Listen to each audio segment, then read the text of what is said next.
transcription quiz of Volume 2.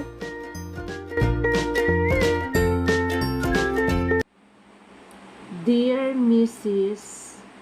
Carson, on Monday, October 23, you will be able to make savings that you probably thought were not possible, period. On that date, the St. Paul department store will hold its annual sale of fine clothing, period. You will be able to find great savings on such items as dresses, coats,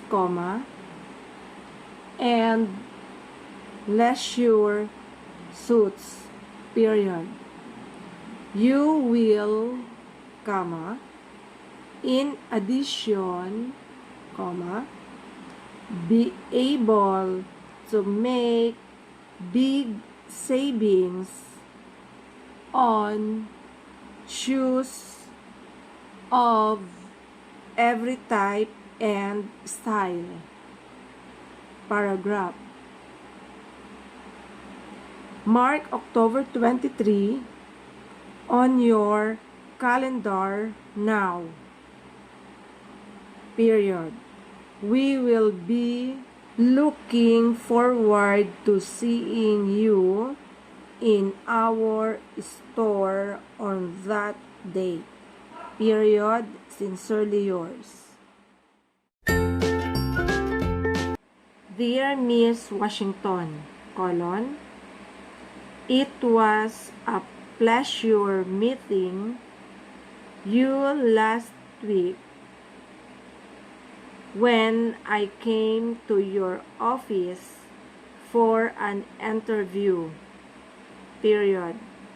I was very much impressed with your sales organization and with the way you manage your office, period.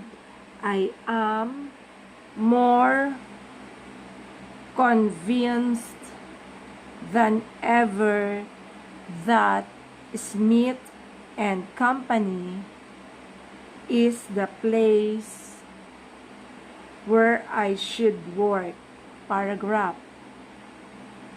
I have asked several people to write character and business references for me, period.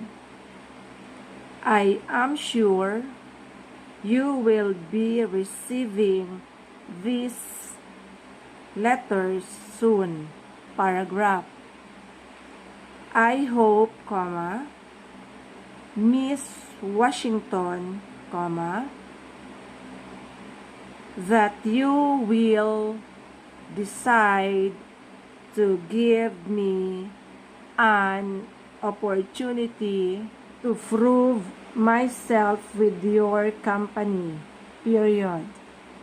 I am eager to work, and I assure you I can do a very good job for you, period. Cordially yours.